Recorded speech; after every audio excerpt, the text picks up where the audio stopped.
सभी धर्मों ने बुद्ध का विरोध किया क्योंकि बुद्ध सबसे अलग थे। यदि सारी दुनिया में बुद्ध की बातें मान ली जाती तो धर्म की दुकानें बंद हो जाती, मंदिर मस्जिद सब बंद हो जाते। फिर धर्म के नाम पर लड़ता कौन? पंडित, पुरोहित और साधु भूखे मर जाते। इसीलिए बुद्ध को स्वीकार नहीं किया गया। पंडितों, पुरोहितों और साधुओं ने लोगों के मन में इतना जहर भर दिया कि किसी को यह तक पता नहीं चलने दिया गया कि बुद्ध जैसा कोई व्यक्ति भी हो सकता है। माँ बाप ने अपने बच्चों से कहा था कि बुद्ध की हवा में भी मत जाना। उन्हें बाकायदा कस्मों में बांध दिया गया था, क्योंकि बच्चों का क्या भरोसा, बच्चे सीधे साधे होते हैं, भोले होते हैं। अभी हाँ कह देंगे और 1 घंटे बाद ही निकल पड़ेंगे। और फिर ये डर भी तो रहता है कि जिस बात से रोको कहीं बच्चे उसी तरफ न चल पड़े, सिर्फ इसीलिए कि माँ बाप ने मना किया है। जरूर वहां कुछ खास होगा। बच्चे बच्चे होते हैं, उनका अपना अलग गणित होता है। कई बार वे सिर्फ इनकार की वजह से भी वहां चले जाते हैं, इसलिए उन्हें कसम दिलवाई गई होगी। कहा गया होगा अगर तुम बुद्ध के पास गए तो हम मर जाएंगे। अपनी माँ की कसम खाओ, अपने पिता की कसम खाओ, और उन्होंने कसम खा ली होगी। छोटे बच्चे हैं, उनसे जो कहो करवा लो। वे पूरी तरह तुम पर निर्भर हैं। तुम उनकी हत्या भी करो तो वे गर्दन आगे कर देंगे, क्योंकि कर भी क्या सकते, उनका जीवन मरण तुम्हारे हाथ में है। मनुष्य जाति ने बच्चों पर जितना अनाचार किया है उतना किसी और पर नहीं किया। जब इस दुनिया से सारे अनाचार मिट जाएंगे तो जो आखिरी अनाचार बचेगा वो होगा माँ बाप के द्वारा बच्चों पर किया गया अनाचार। और वो अनाचार दिखाई भी नहीं देता, क्योंकि हमने प्रेम के नाम पर बहुत बड़ी बकवास खड़ी कर रखी है। हम कहते हैं हम सब कुछ प्रेम के कारण कर रहे हैं। बच्चे को मारो तो प्रेम के कारण, पीटो तो प्रेम के कारण, कुछ सिखाओ तो प्रेम के कारण। इसलिए बच्चा न इनकार कर सकता है न विद्रोह। सबसे पहले गरीबों ने अमीरों के खिलाफ विद्रोह किया। तब किसी ने सोचा भी नहीं था कि एक दिन स्त्रियां पुरुषों के खिलाफ खड़ी होंगी। अब स्त्रियां खड़ी हो चुकी हैं। आज भी कोई सोच नहीं सकता कि एक दिन बेटे बच्चे माँ बाप के खिलाफ विद्रोह करेंगे। मैं तुमसे कहता हूं सावधान रहना, वह दिन आने वाला है और बहुत जल्दी आएगा। उसे आना ही पड़ेगा। जिस दिन बच्चे माँ बाप के खिलाफ खड़े होंगे उसी दिन साफ हो जाएगा कि मनुष्य जाति ने अनंत काल से बच्चों के साथ कितना बड़ा अन्याय किया है। मगर यह अनाचार ऐसा है कि भोले भाले बच्चे उसके खिलाफ विद्रोह भी नहीं कर सकते। उन्हें यह भी नहीं पता होता कि क्या सही है और क्या गलत। उनका भरोसा तुम पर इतना गहरा होता है, उनकी श्रद्धा इतनी सरल होती है कि तुम जो चाहो उन पर थोप दो। उन्हें हिंदू बना दो, मुसलमान बना दो, ईसाई बना दो, जो तुम्हें ठीक लगे वही बना दो। क्योंकि बच्चा अभी बहुत कोमल होता है। बच्चा उस मिट्टी की तरह होता है जिसे जैसा चाहो वैसा गढ़ लो। और एक बार वो ढल गया, एक ढांचे में पड़ गया, तो फिर उस ढांचे से बाहर निकालना बहुत कठिन हो जाता है। ढांचा जब मजबूत हो जाता है तब तुम कहते हो अब जाओ, जहां जाना हो जाओ, अब तो तुम्हें पूरी आजादी है। लेकिन तब तक उस ढांचे को तोड़ना लगभग असंभव हो चुका होता है। छोटा पौधा होता है, तब जहां चाहो मोड़ लो, पर जब वही पौधा बड़ा वृक्ष बन जाता है तो उसे मोड़ना बहुत कठिन हो जाता है। और अगर वह किसी गलत ढांचे में ढल गया तो वही गलती फिर उसके पूरे जीवन की कहानी बन जाती है। इसीलिए उन्होंने बच्चों को कस्में दिला रखी थी कि बुद्ध के पास जाना तो दूर, अगर रास्ते में संयोग से कभी बुद्ध मिल जाएं भिक्षा मांगते हुए तो उन्हें प्रणाम भी मत करना। बुद्ध की तो बात ही क्या, बुद्ध के भिक्षुओं को भी प्रणाम मत करना, क्योंकि कुछ न कुछ बुद्ध का असर बुद्ध के भिक्षुओं में भी तो होगा ही। और बुद्ध गांव गांव घूम रहे थे, उनके भिक्षु भी गांव गांव घूम रहे थे, इसलिए डर स्वाभाविक था। एक दिन कुछ बच्चे जेतवन के बाहर खेल रहे थे। जेतवन में बुद्ध ठहरे हुए थे। बच्चे अपने खेल में मग्न थे। दोपहरी चढ़ आई होगी, धूप तेज हो गई होगी, प्यास लगी होगी। घर दूर था। गांव के बाहर जेतवन के आसपास खेलते खेलते उन्हें प्यास ने घेर लिया। वे अपने माता पिता और धर्मगुरुओं को दिए गए वचनों को भूल गए और पानी की तलाश में जेतवन के भीतर प्रवेश कर गए कि शायद यहां कहीं पानी मिल जाए। जहां बुद्ध ठहरे हों, जहां बुद्ध के भिक्षु ठहरे हों, वहां पानी तो होगा ही। और संयोग देखो कि उनका सामना सीधे बुद्ध से हो गया। सामने ही बैठ गए होंगे बुद्ध अपने वृक्ष के नीचे। भगवान ने उन्हें पानी पिलाया और बहुत कुछ और भी पिला दिया। बुद्ध अगर पानी भी पिलाते हैं तो साथ साथ कुछ और भी पिला ही देते। ये कोई चेष्टा से नहीं होता। बुद्ध के हाथ में छुआ पानी भी बुद्धत्व की थोड़ी सी खबर ले आता है। बुद्ध की आंख अगर तुम पर पड़ जाए तो भीतर कुछ हिलने डुलने लगता है। बुद्ध अगर तुम्हारी आंखों में आंखें डालकर देख लें तो तुम्हारे भीतर कोई बीज फूटने लगता है। बुद्ध ने बहुत कुछ और भी पिलाया, प्रेम भी पिलाया। बुद्ध का पूरा व्यक्तित्व ही प्रेम है। बुद्ध कहते हैं कि ध्यान की पराकाष्ठा करुणा में होती है। जब ध्यान पूर्ण हो जाता है तो करुणा की ज्योति फैलती है। ध्यान का दिया जलता है और करुणा का प्रकाश चारों ओर फैल जाता है। ध्यान की यही कसौटी है कि जब ध्यान सच्चा हो तो प्रेम फैले, करुणा फैले। ये छोटे छोटे बच्चे प्यासे होकर आए हैं, उन्हें पानी पिलाया गया, लेकिन उन्हें और भी बहुत कुछ पिलाया गया। उन्हें बुद्धत्व पिलाया गया। बुद्धों के पास जाओ तो बुद्धत्व के सिवा उनके पास देने को कुछ होता ही नहीं। छोटी मोटी चीजें उनके पास नहीं होती। उनके पास तो बस सबसे बड़ी चीज होती है। वे वही दे सकते हैं जो वे स्वयं हैं। प्रेम भी पिलाया गया। ऊपर की प्यास तो बुझी और भीतर की प्यास जाग उठी। जीसस के जीवन में भी ऐसा ही एक प्रसंग है। जीसस अपने गांव जा रहे थे। राजधानी से लौटते हुए रास्ते में एक कुएं पर ठहरे। उन्हें प्यास लगी थी। कुएं पर पानी भरती एक स्त्री से उन्होंने कहा, मुझे पानी पिला दो, मैं प्यासा हूं। उस स्त्री ने उन्हें देखा और कहा, आप ध्यान रखें, मैं नीच जाति की हूं, आप मेरे हाथ का पानी पिएंगे। जीसस ने कहा, कौन नीच, कौन ऊंचा? तू मुझे पिला, मैं तुझे पिलाऊंगा। स्त्री बोली, मैं समझी नहीं, आप क्या कह रहे हैं? ये क्या कह रहे हैं कि तू मुझे पिला, मैं तुझे पिलाऊंगा?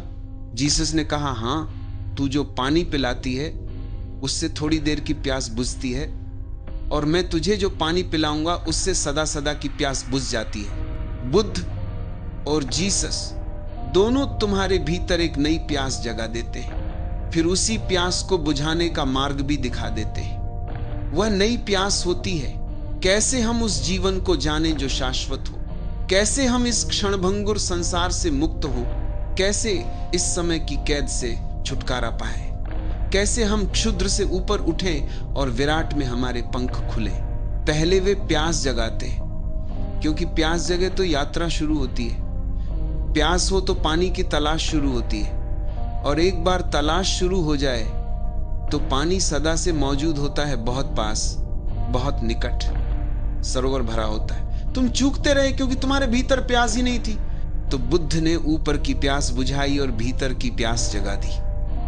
और वे बच्चे खेल कूद सब भूलकर दिन भर भगवान के साथ ही बैठे रहे। वे छोटे बच्चे थे, सरल थे। जो बात उनके माँ बाप के लिए असंभव थी वह बच्चों के लिए संभव हो गई। उन्होंने पहचान लिया। इस आदमी की जो स्वर लहर थी वह उन्हें सुनाई पड़ गई। अगर कोई उनसे पूछता कि क्या समझ में आया तो शायद वे कुछ भी जवाब न दे पाते। उनकी उम्र ही जवाब देने की नहीं थी, लेकिन भीतर ही भीतर बात समझ में आ गई थी। ऐसा आदमी उन्होंने पहले कभी नहीं देखा था। यह आदमी कुछ और ही तरह का आदमी था। ऐसे ही और ढंग के आदमियों को साधारण मनुष्य से अलग करने के लिए हमने कभी उन्हें बुद्ध कहा, कभी जिन, कभी भगवान, कभी अवतार, कभी पैगंबर, कभी ईश्वर पुत्र, सिर्फ ये बताने के लिए कि ये आदमी बाकी आदमियों जैसा नहीं है। इसे केवल आदमी कहना न्याय नहीं होगा। बच्चे ये बात समझा नहीं सकते थे, लेकिन समझ गए थे। ध्यान रखना, समझा सकने और समझने के बीच कोई जरूरी रिश्ता नहीं होता। अक्सर ऐसा होता है कि जो समझा सकते हैं वे खुद समझ नहीं पाते, और जो सच में समझ जाते हैं वे समझा नहीं पाते। गूंगे का गुड़। छोटे छोटे बच्चे थे, स्वाद आ गया था। शब्द उनके पास शायद थे भी नहीं कि कह सकें कि भीतर क्या घटा, मगर खेल सब भूल गए। वे सारे खेल बहुत छोटे पड़ गए। जीसस ने कहा है, जो छोटे बच्चों की तरह होंगे वही मेरे प्रभु के राज्य में प्रवेश कर सकेंगे। शायद जीसस ऐसे ही बच्चों की बात कर रहे थे। भगवान को समझने के लिए छोटे बच्चे जैसा होना जरूरी है।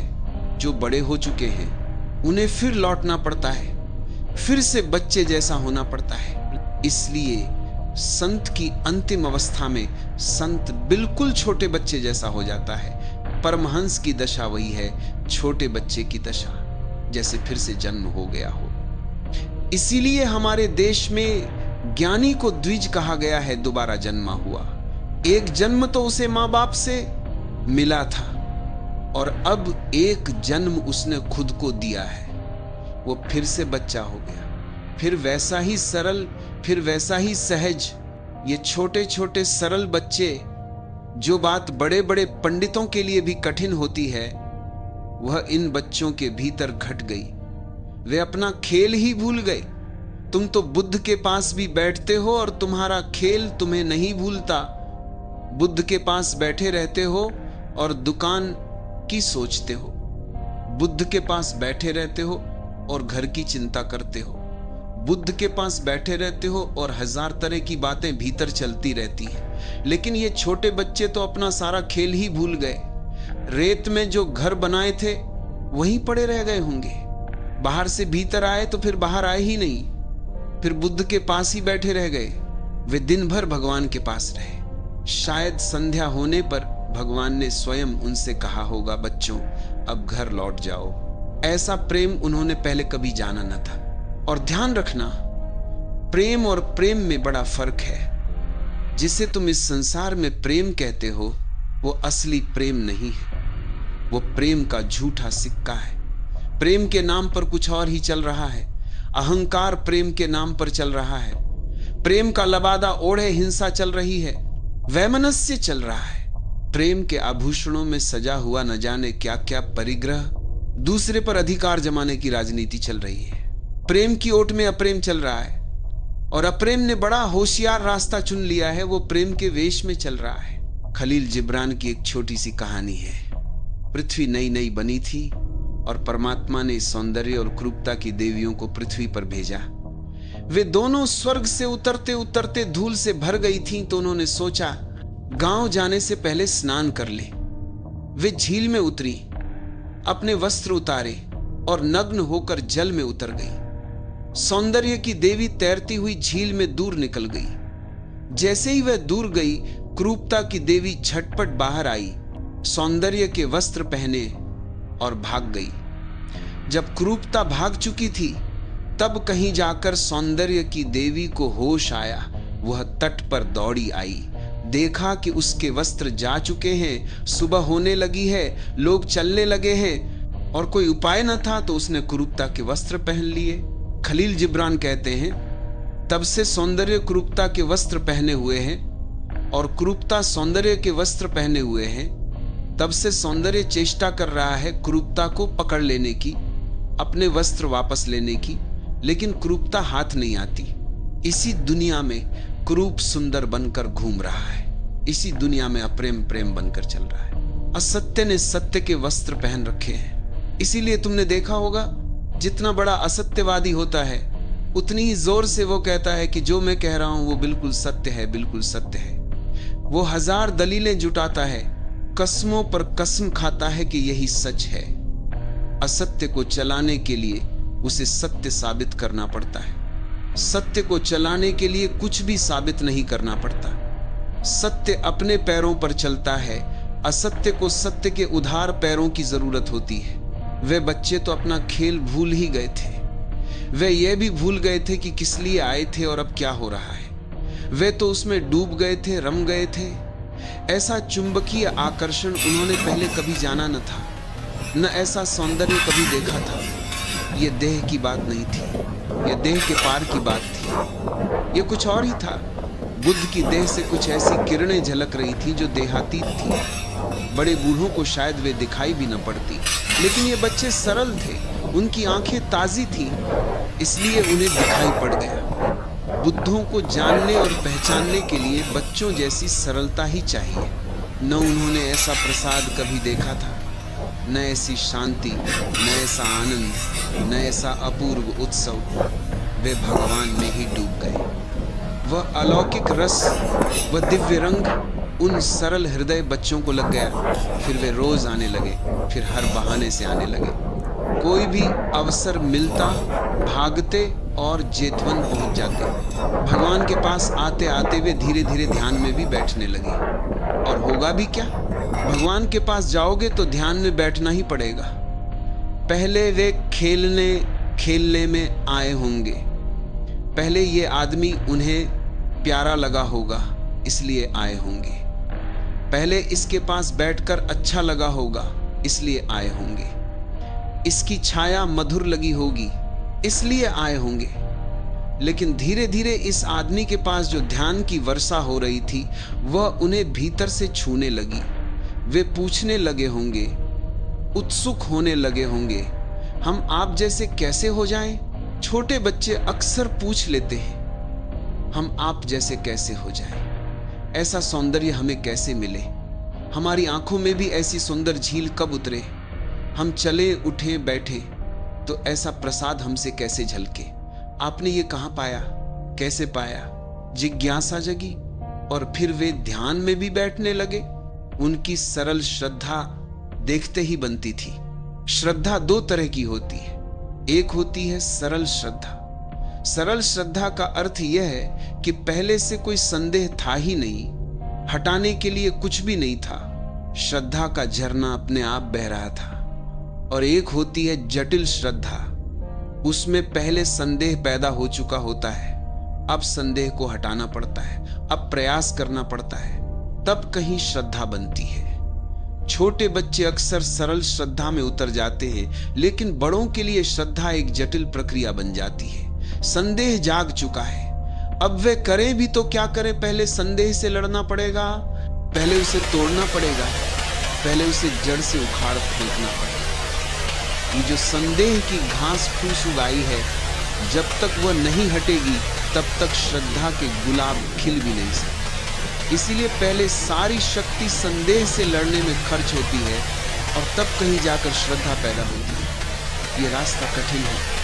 छोटे बच्चों के लिए ये सब सरल होता है, लेकिन हम ही उन छोटे बच्चों को बिगाड़ देते हैं। अगर दुनिया में माँ बाप थोड़े और समझदार हों तो हम बच्चों के साथ कभी ऐसा कुछ न करें जिससे उनकी सरल श्रद्धा टूट जाए।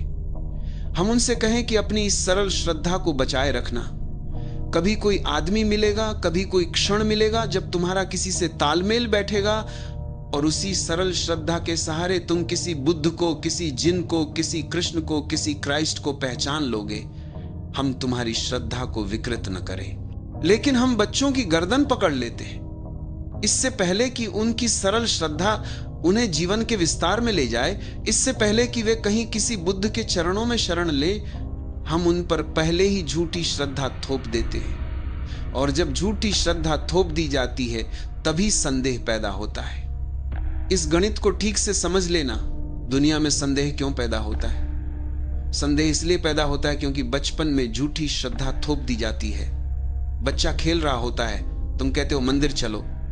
बच्चा पूछता है क्यों? मैं अभी खेल रहा हूं, मैं मजे में हूं। तुम कहते हो मंदिर में और भी ज्यादा आनंद आएगा, और बच्चे को वहां बिल्कुल आनंद नहीं आता। तुम तो श्रद्धा सिखाने की कोशिश कर रहे हो, लेकिन बच्चा संदेह सीख रहा है। बच्चा सोचता है कैसा आनंद? यहां तो सब बड़े बूढ़े उदास बैठे। यहां न दौड़ सकता हूं, न खेल सकता हूं, न नाच सकता हूं, न जोर से बोल सकता हूं। यहां कैसा आनंद? और पिता कह रहा था यहां आनंद मिलेगा। फिर पिता कहता है झुको, ये भगवान की मूर्ति है। और बच्चा कहता है भगवान? ये तो पत्थर है, ये तो आपने पत्थर को कपड़े पहना कर खड़ा कर दिया है। तुम कहते हो अभी तुम छोटे हो, बड़े हो जाओगे तब समझोगे। ये बहुत गहरी बात है, बहुत कठिन बात है, अभी तुम्हारी समझ में नहीं आ सकती और तुम जबरदस्ती बच्चे की गर्दन पकड़कर उसे झुका देते हो। तुम समझते हो कि तुम उसमें श्रद्धा पैदा कर रहे हो, लेकिन असल में तुम उसके भीतर संदेह पैदा कर रहे हो। बच्चा सिर तो झुका लेता है, लेकिन भीतर वह जानता है कि यह तो पत्थर की ही मूर्ति है। अब उसे न केवल इस मूर्ति पर संदेह हो गया, अब उसे तुम पर भी संदेह हो गया तुम्हारी बुद्धि पर भी संदेह हो गया। वो भीतर ही भीतर सोचता है, ये पिता भी कुछ मूर्ख मालूम होता है। वो अभी कह नहीं सकता, कहेगा तब जब वो जवान हो जाएगा, जब उसके हाथ में ताकत होगी और जब तुम्हारी गर्दन दबाने की ताकत उसमें आ जाएगी। फिर माँ बाप परेशान होते हैं और कहते हैं, पता नहीं बच्चे हम में श्रद्धा क्यों नहीं रखते। तुमने ही तो उनकी श्रद्धा नष्ट कर दी। तुमने उनसे ऐसे ऐसे काम करवाए, तुमने उन पर ऐसी ऐसी बातें थोपी कि बच्चों का सरल हृदय टूट गया, और जो झूठी श्रद्धा तुम थोपना चाहते थे वह कभी जम ही नहीं पाई। उसके पीछे संदेह पैदा हो गया। झूठी श्रद्धा कभी संदेह से मुक्त नहीं होती, वह संदेह को जन्म देती है। झूठी श्रद्धा के पीछे संदेह आता ही आता है। बच्चे की आंख तो ताजी होती है, उसे चीजें साफ दिखाई पड़ती हैं कि क्या है और क्या नहीं। अब तुम कहते हो ये गौ माता है, बच्चा कहता है गौ माता, तो ये जो बैल है क्या ये पिता है? सीधी बात है, गणित की बात है। तुम कहते हो नहीं, बैल पिता नहीं है, बस गौ माता है। अब बच्चे को तुम पर संदेह होने लगता है। अगर गौ माता है तो बैल पिता होना चाहिए, और अगर बैल पिता नहीं है तो गौ माता कैसे है? तुम बच्चे के गले में एक धागा पहना देते हो और कहते हो ये बहुत पवित्र है। बच्चा देखता है कि माँ तो ये धागा खुद बना रही थी, तो ये पवित्र कैसे हो गया? कब पवित्र हो गया? इसकी पवित्रता आई कहां से? तुम जो कुछ भी बच्चे को सिखा रहे हो वो भीतर से देख रहा है कि ये बात झूठी मालूम पड़ती है। वो कहता नहीं, इससे तुम ये मत समझ लेना कि तुम जीत गए। वो कहेगा उस दिन जब उसके पास ताकत होगी।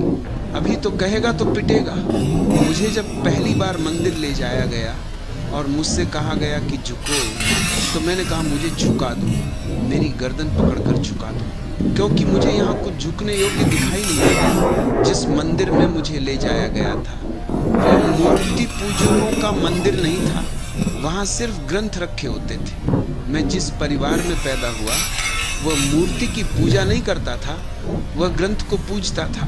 वहाँ वेदी पर किताब रखी थी। मैंने कहा मैं किताब को क्यों झुकूं? किताब में क्या है? कागज है, स्याही है, इससे ज्यादा तो कुछ भी नहीं। अगर आपकी मर्जी है तो झुका दो, आपके हाथ में ताकत है। मैं भी छोटा हूँ, कुछ कर नहीं सकता, लेकिन इसका बदला लूंगा। लेकिन मैं कहूंगा कि मुझे अच्छे बड़े बूढ़े मिले, मुझे कभी जबरदस्ती नहीं झुकाया गया। उन्होंने कहा जब तेरा मन हो तब झुकना, जब तेरी समझ में आए तब झुकना। उसके बाद मुझे मंदिर भी नहीं ले जाया गया, और इसी कारण आज भी मेरे मन में अपने बड़े बूढ़ों के प्रति गहरी श्रद्धा है। अगर मुझे जबरदस्ती झुकाया गया होता, अगर मेरे साथ दबाव डाला गया होता, तो उस किताब के प्रति तो श्रद्धा पैदा होती ही नहीं, उनके प्रति भी अश्रद्धा पैदा हो जाती। मुझे लगता कि ये लोग हिंसक हैं, और इनके मंदिर की दीवार पर लिखा है अहिंसा परमो धर्म। एक छोटे बच्चे के साथ हिंसा कर रहे हैं, उससे जबरदस्ती झुका रहे हैं, और ऊपर लिखा है अहिंसा परम धर्म है। ये कैसी अहिंसा? मेरे भीतर हजार संदेह खड़े हो जाते, लेकिन उन्होंने मुझे नहीं झुकाया, इसलिए संदेह भी पैदा नहीं हुए। ध्यान रखना, किसी पर कुछ भी जबरदस्ती मत थोपना। थोपने का ही प्रतिकार है संदेह, और एक बार संदेह उठ गया तो बड़ी अड़चन खड़ी हो जाती है। जब संदेह मजबूत हो जाता है तब तुम बुद्ध के पास भी जाओगे तो भी संदेह उठेगा। जिसका अपने माँ बाप पर भरोसा टूट गया, उसका अस्तित्व पर भरोसा भी टूट जाता है। फिर वह किसी पर भरोसा नहीं कर पाता। वह कहता है जब अपने माँ बाप ही धोखा दे गए। मुल्ला नसरुद्दीन का एक छोटा बच्चा सीढ़ी पर चढ़ रहा था। मुल्ला नीचे खड़ा था। उसने कहा बेटा कूद पड़, सीढ़ी से कूद पड़। बच्चा डर गया। उसने कहा कूदूंगा तो चोट लग जाएगी। मुल्ला ने कहा मैं तेरा पिता हूं, यहीं खड़ा हूं पकड़ने के लिए, डरता क्यों है? बाप पर भरोसा करके बच्चा कूद गया और मुल्ला हट गया। भड़ाम से बच्चा नीचे गिरा, दोनों घुटने छिल गए। वह रोने लगा और बोला पिताजी ये क्या किया आपने? आपने मुझे धोखा दिया। मुल्ला बोला हाँ, ये एक पाठ था। दुनिया में ध्यान रखना, किसी की मत मानना, अपने बाप की भी मत मानना। दुनिया बड़ी धोखेबाज है। मैं तेरा बाप हूं, मेरी भी कभी मत मानना। इसीलिए हट गया। ये तुझे एक सबक देने के लिए किया लेकिन इस तरह के पाठ अंततः मनुष्य के मन में संदेह को और गहरा करते चले जाते हैं। और जिस मनुष्य के भीतर अपने माँ बाप के प्रति संदेह पैदा हो गया, उसकी फिर किसी पर भी श्रद्धा नहीं रह जाती। जो सबसे निकट थे, जो अपने थे, जिनसे हम पैदा हुए थे, वे भी धोखेबाज सिद्ध हुए। उन्होंने भी ऐसी बातें कही जो सच नहीं थीं, जो आगे चलकर हमारे जीवन में झूठ साबित हो गई। और फिर भी वे बातें कही गई थीं। माँ बाप ने भी झूठ कहा था। अगर माँ बाप उतना ही कहे जितना वे जानते हैं, एक शब्द भी उससे अधिक न कहे, और बच्चों को मुक्त रखे और उनकी सरल श्रद्धा को न तोड़े, तो ये पूरी दुनिया धार्मिक हो सकती है। ये दुनिया नास्तिकों के कारण अधार्मिक नहीं हुई है। याद रखना, ये तुम्हारे थोथे आस्तिकों के कारण अधार्मिक हुई है। भगवान ने न उन्हें कुछ बताया, न उन्हें कोई सिद्धांत सिखाए। फर्क समझो। उन्होंने ये भी नहीं कहा कि दुनिया भगवान ने बनाई है, कि तुम्हारे भीतर आत्मा है और न जाने क्या क्या। उन्होंने तो अपनी जीवन ऊर्जा उन बच्चों पर बरसाई जो उनके पास था, वही बच्चों को पिला दिया, ध्यान दिया। ध्यान रखना, सिद्धांत मत देना, ध्यान देना। ये मत कहना कि भगवान है। ये कहना कि शांत बैठने से धीरे धीरे तुम्हें पता चलेगा कि क्या है और क्या नहीं। निर्विचार होने से पता चलेगा कि सत्य क्या है। विचार मत देना, निर्विचार देना। ध्यान देना, सिद्धांत मत देना। ध्यान दिया तो धर्म दिया, सिद्धांत दिया तो अधर्म दे दिया। शास्त्र मत देना, शब्द मत देना, निःशब्द होने की क्षमता देना, प्रेम देना। अगर तुम किसी बच्चे को दो ही चीजें दे सको, ध्यान और प्रेम, तो समझ लेना कि तुमने अपना कर्तव्य पूरा कर दिया। तुमने उस बच्चे के जीवन की आधारशिला रख दी। उसके जीवन में मंदिर बनेगा, बड़ा मंदिर बनेगा। उसके जीवन के शिखर आकाश को छुएंगे। उसके स्वर्ण शिखर सूरज की रोशनी में चमकेंगे और चांद तारों से बात करेंगे। उन बच्चों की सरल श्रद्धा देखते ही बनती थी। फिर उनके माँ बाप को इसकी खबर लगी। माँ बाप बहुत क्रुद्ध हुए, लेकिन तब तक देर हो चुकी थी। बुद्ध का स्वाद लग चुका था। बहुत सिर मारा गया। उनके पंडित पुरोहितों ने बच्चों को समझाया, डांटा डपटा। भय, लोभ, साम दाम, दंड, भेद, सब कुछ उन छोटे बच्चों पर आजमाया गया। लेकिन जो छाप बुद्ध की पड़ चुकी थी, वह पड़ चुकी थी। उन्होंने एक अनोखा आदमी देख लिया था। अब ये पंडित सब फीके लगते थे। उन्होंने एक जीवंत ज्योति देख ली थी। अब ये पुरोहित राख जैसे लगते थे। अब उन्हें धोखा नहीं दिया जा सकता था। उन्होंने अनुभव कर लिया था कि इस आदमी के पास एक नई ऊर्जा है। अब माँ बाप की सारी बातें उन्हें व्यर्थ लगती थी। जब तक उन्होंने देखा नहीं था, तब तक कसम खाने में कोई अड़चन नहीं थी कि नहीं जाएंगे। जिसे देखा नहीं था, उसके पास न जाने की कसम खाना आसान था। लेकिन अब देख लिया था, अब बहुत देर हो चुकी थी। फिर तो वे माँ बाप इतने पगला गए, इतने विक्षिप्त हो गए कि अंततः उन्होंने यही तय कर लिया कि ऐसे बच्चों को घर में नहीं रखेंगे। इन्हें बुद्ध को ही दे देंगे। संभालो इन्हें, तुम ही ये अब हमारे नहीं रहे, हम इनसे संबंध तोड़ते हैं। ऐसा सोचकर वे इन बच्चों को त्याग देने के इरादे से बुद्ध के पास गए, लेकिन वही जाना उनके जीवन में ज्योति जला गया। कभी कभी ऐसा होता है, तुम गलत कारणों से बुद्धों के पास जाते हो, फिर भी ठीक घट जाता है। और तुम ठीक कारणों से भी पुरोहितों के पास जाओ तो भी कुछ ठीक नहीं घटता। और तुम गलत कारणों से भी बुद्धों के पास चले जाओ तो कभी कभी सब कुछ ठीक घट जाता है। कभी अनायास कोई झरोखा खुल जाता है। आखिर इन माँ बाप के भीतर भी इतना विचार तो उठा ही होगा। हमने इन बच्चों को पैदा किया, हमने इन्हें पाला पोसा, हमारी नहीं सुनते। आखिर इस बुद्ध ने क्या दे दिया होगा? इस आदमी के पास ऐसा क्या है? हमारे पंडित की नहीं सुनते, जो शास्त्रों का ज्ञाता है, वेद जिसे कंठस्थ है। हमारे धर्मगुरु की नहीं सुनते, जो इतना अच्छा वक्ता है, इतनी सुंदर व्याख्या करता है, जिसकी सलाह से बेहतर सलाह क्या हो सकती है? आखिर इस बुद्ध में ऐसा क्या है? हमने इन्हें मारा, पीटा, लोभ दिया, कुछ भी असर नहीं हुआ। हो न हो, कुछ बात तो है। उनके भीतर भी एक हलचल उठी होगी। असंभव है कि न उठी हो। एक विचार तो कौंधा होगा। बिजली की तरह हो न हो, हम ही गलत हो, कौन जाने। फिर ये एक दो बच्चों की बात नहीं थी, बहुत बच्चों की बात थी। पड़ोस के खेलते बच्चे भी चले गए थे और ये सब टिके हुए थे, ये सब कष्ट सहने को तैयार थे, लेकिन बुद्ध के पास न जाने की कसम खाने को अब तैयार न थे। वे गए तो होंगे क्रोध में, गए तो होंगे नाराज, गए तो थे बच्चों को छोड़ आने, लेकिन भीतर कहीं एक बात जग ही गई थी, क्या पता इस आदमी में कुछ हो। इधर रोज ऐसा घटता है, लोग किसी को आने से रोकते हैं, वहां मत जाना, सम्मोहित हो जाओगे। वहां सम्मोहन चल रहा है।